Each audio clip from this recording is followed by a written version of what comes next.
Alright, y'all, we are back with Tyler Perry's Zatima, Season 3, Episode 6, No More Lies, where they continue to lie. This is why I have to eat the now laters. Let me get a now later. Y'all, so at this point, the episode begins where Zach is like this. They talking about the watch that they found out was stolen. So Zach was like, "This look like your watch." Fatima was like, "No, it's not."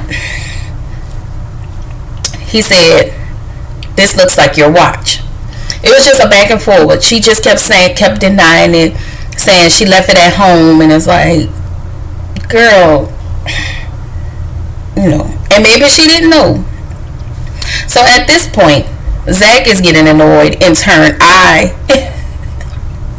I'm getting annoyed at how she's constantly covering up for Jeremiah. You might as well go ahead and tell him. So Zach as the funeral director, was there an inscription on the watch? And he says yes, from Zach to Fatima, whatever the inscription was. So y'all, she's still saying it was my watch. Ma'am, you can catch me on the camera. It wasn't me. That's you. That was your watch. Cause Zach said he ain't giving no watch to no other person, no way, no how, no shape and no form. That's your watch. Ma'am, just own up to it, because I'm getting annoyed again. So then we cut to the theme song. Love ain't perfect. Ain't worth it. Y'all like that song, okay? I like that song.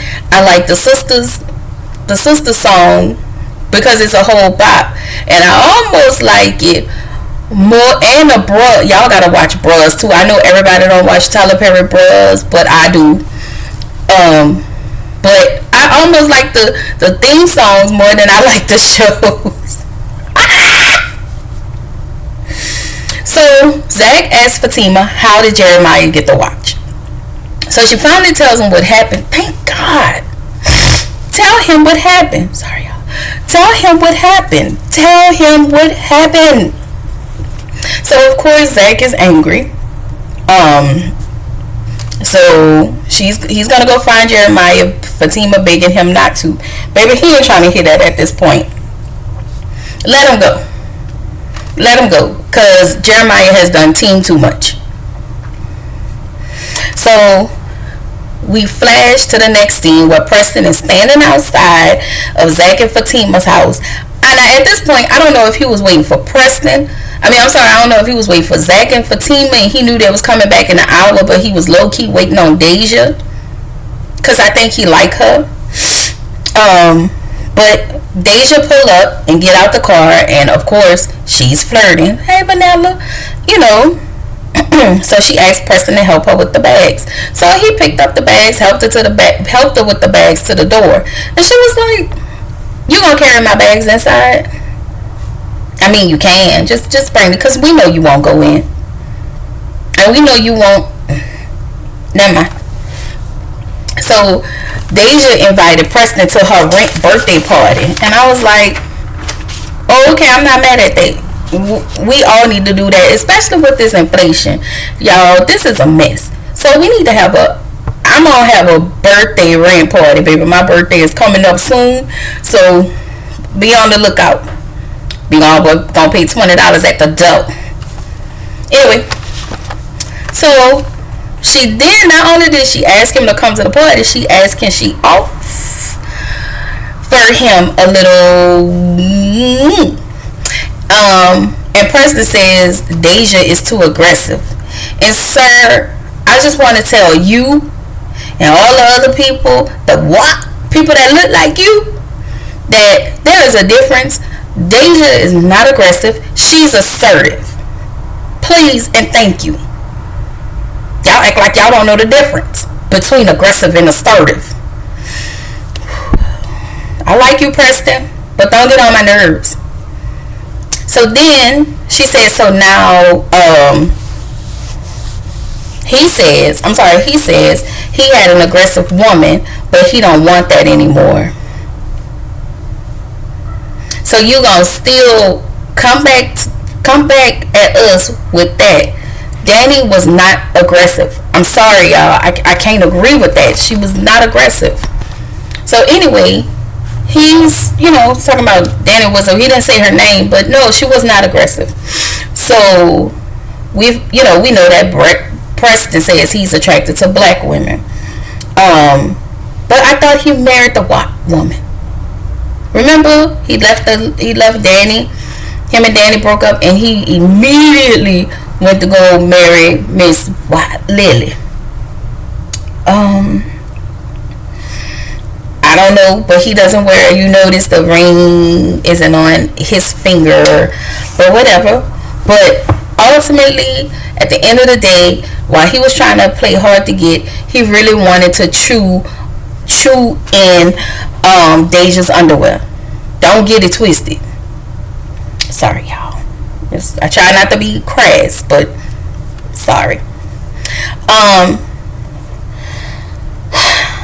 So I guess this is the scene where Fatima was in a car driving behind Zach, because at this point she's still trying to protect Jeremiah. Zach working on my nerves, Fatima working on my nerves, and I hope they find Jeremiah, because the whole situation, where's Waldo and all of this, he is working on my nerves. Where is Jeremiah? So Belinda returns back to the barbershop looking for Nathan, and she starts to flirt with Mr. Tyrone to get information from him. So she got the information from him, and he was acting like he's surprised. Sir, I'm gonna leave that alone. But then he called her Jezebel. I agree, because Belinda do have that little Jezebel spirit. What did Drew Sidora said on Housewives of Atlanta? It wasn't a Jezebel spirit. It was I forgot, but it was that other spirit. So Angela calls Fatima while she's driving, and Fatima tells Angela what happened, and then she let her know that Bryce is supposed to come over to say I'm sorry. And I'm just like, he couldn't text you and say he was sorry? Why does he have to come over? But he couldn't tell you he was sorry at the hospital? He could call you and say you sorry. You know, this could have been a phone call, a quick text, or my bad, and that's it. So, Angela gets a knock on the door, and of course that's Bryce. So we see that as he apologizes, about the whole situation, trying to kiss Zach and everything, Angela is still uncomfortable with him trying to kiss Zach. But he wants to be Angela's friend, which I was really confused, because I didn't know if he wanted to be with her or be her friend. He said friend, but he was showing something else. And so he told her he loved her, and he wanted her to love him back. And I'm just like, sir, what is all this validation about? Like, why do you need all of this validation? Sir, you need a therapist. We would tell you about Zach, their therapist, but I'm sure Zach don't want you around his therapist, and nothing that has anything to do with him. So please, Tyler, give him a therapist. As a matter of fact, I know of a good therapist, Dr. Francis. And if you watch Love and Marriage Huntsville, you know who Dr. Francis is. He'll get you right. I wish he was my therapist. But shout out to my therapist, because she's the bomb. Anyway, Connie tells Belinda, okay, so we forward to the scene where Connie and Belinda is out there, and they just started talking back and forth about the situation. And I think this is where she tells Connie about the watch. I don't know, but Belinda started choo-chooing about something, and Connie tells Belinda she's foul, and that is true. And not only did she tell her she foul, you foul and you raggedy. And I'ma add this: Because you raggedy. You raggedy. I agree.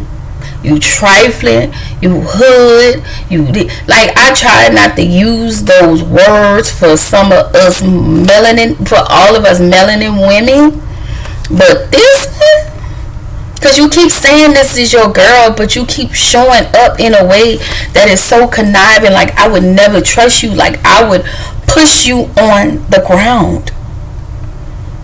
I would push you on the ground. Like, I'm sorry, but people like her, I said this before, people like her get on my nerves. You know, it just work my nerve because you being phony.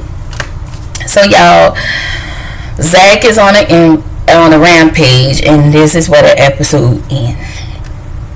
This wasn't gonna be long, because the first one has all of the minutia and all of the back and forward in it.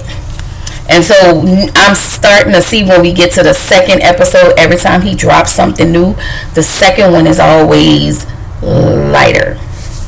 So anyway, I'll come back to y'all with episodes 7 and 8. And before y'all walk out of here, please be sure to like, comment, and subscribe.